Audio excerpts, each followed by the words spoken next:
Je relève du domaine de la chimie et ma spécialité c'est chimie physique et électrochimie. Il est question de mettre au point des dispositifs qui sont en mesure d'analyser des éléments qui pourraient exister à l'état de traces dans les échantillons. Alors c'est le cas par exemple des éléments traces métalliques qui peuvent être toxiques, voilà, qui sont assez toxiques, bien qu'étant en état de traces. C'est le cas du mercure, du thallium. Donc pour cela, il faut des techniques assez sensibles pour pouvoir analyser ces éléments. Donc notre équipe chimie physique et électrochimie s'investit depuis plusieurs années donc, dans la mise au point de ces dispositifs pour la détermination de ces éléments dangereux à l'état de traces.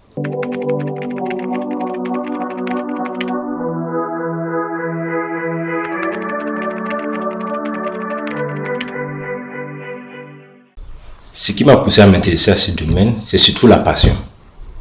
Moi, depuis la première année, deuxième année, on faisait le cours.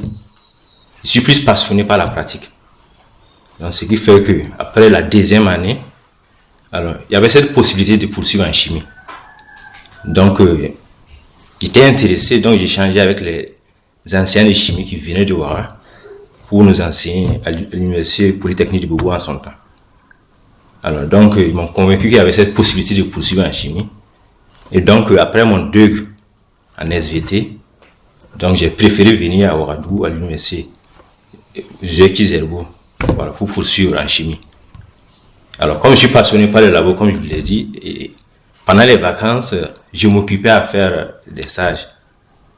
Stages au Bimigeb, à la Sonabi, à l'ONEA, tout ça pour renforcer mes capacités en tant que chimiste. Parce que la chimie est d'abord expérimentale.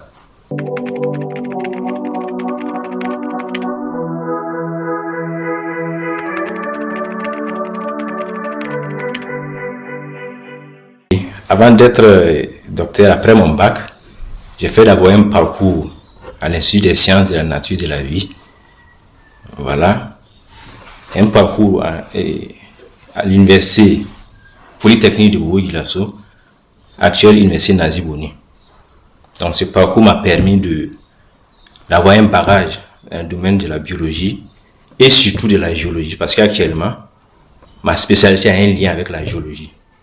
Donc j'ai eu l'occasion de bénéficier des enseignements des éminents professeurs de géologie, tels que le professeur Napoléon Doucet, le professeur Lompo. Voilà.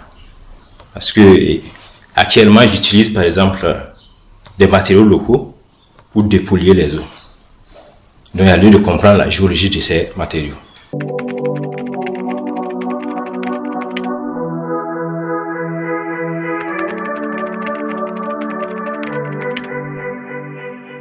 Mon parcours professionnel, c'est une double mission.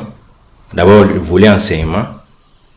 Je dispense des cours magistraux, des cours des travaux pratiques, des travaux dirigés, l'encadrement des étudiants. Il y a également le volet recherche où je suis affilié à des laboratoires, je poursuis mes recherches, je rédige des articles, je soumets ces articles pour des publications. Alors, à cela, il faut ajouter l'engagement institutionnel, parce que je relève d'une université, donc il y a lieu de participer à la vie active de cette université. Donc, à savoir la participation au jury de délibération, voilà, et le conseil de gestion. Et il y a également l'impact sociétal. Donc, par exemple, nous abordons des thématiques qui ont un lien avec ce que nous vivons au quotidien. Ce sont des thématiques qui traitent, qui proposent des solutions à des problèmes locaux. Alors, c'est le cas par exemple du village de Yamtenga, voilà, où nous avons apporté des éclaircissements sur certains points, voilà, concernant les plaintes de la population qui étaient relatives au désagrément d'ordre organoleptique des eaux consommées dans cette localité. Donc, en menant des investigations, nous avons pu comprendre quels sont les éléments qui sont responsables de ces désagréments d'ordre organoleptique.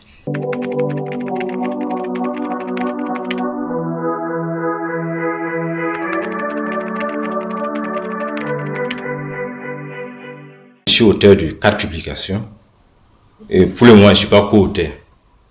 Voilà. Donc, parmi les 4 publications, il y en a 2 sur le volet géochimique et 2 sur le volet élimination.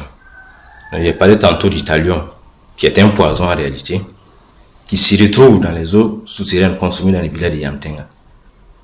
Donc, on a fait d'avoir un premier travail, notre équipe a fait un premier travail sur les matériaux locaux, dans le sens de la valorisation de ces matériaux dans la dépollution des eaux.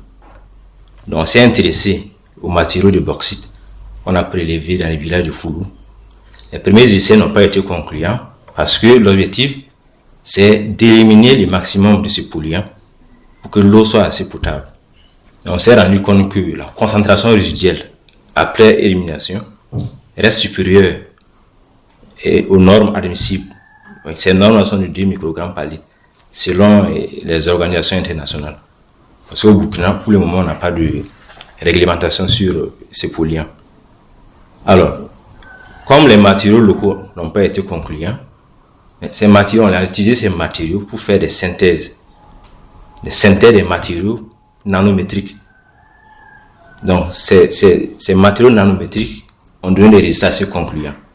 Et actuellement, nous sommes en train de travailler sur le transfert des technologies. Donc, au labo déjà, on a des résultats assez satisfaisants, voilà, qui ont donné lieu à une publication dans le journal Process 6. Voilà. Donc, nous sommes actuellement en train de travailler donc, pour le transfert des technologies. C'est la question de proposer un dispositif aux habitants de cette localité, voilà, qui sera à mesure donc, de retenir le maximum de ces polluants pour contribuer à l'accès à l'eau potable.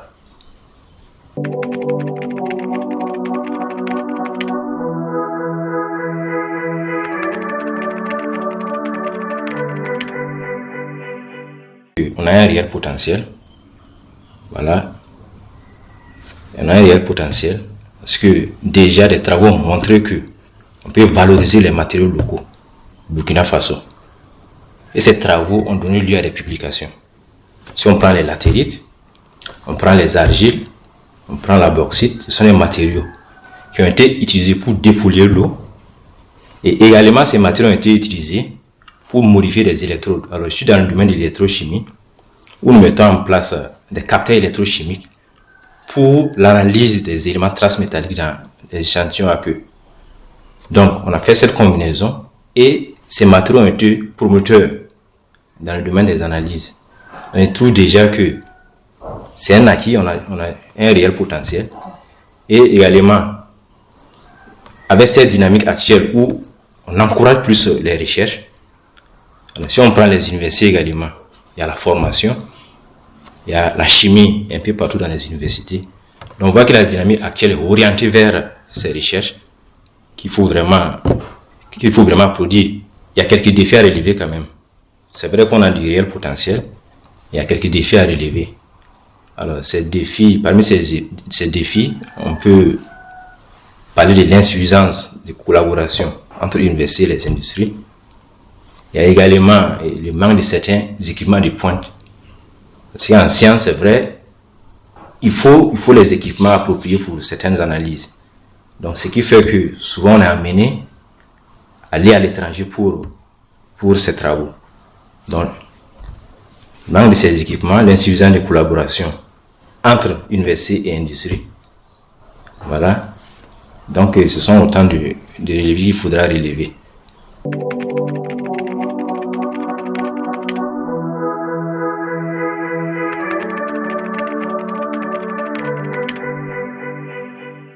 Pour ceux qui aimeraient devenir chimistes également, alors il y a un certain nombre de prérequis qu'il faut avoir. Voilà, il y a les mathématiques élémentaires, voilà, il y a la physique fondamentale, qui donne lieu à la physico-chimie. Donc, physique couplée à la chimie, ça donne la physico-chimie, à la thermodynamique, donc autant de notions de base, voilà, qu'il faut avoir donc, pour opter pour la chimie.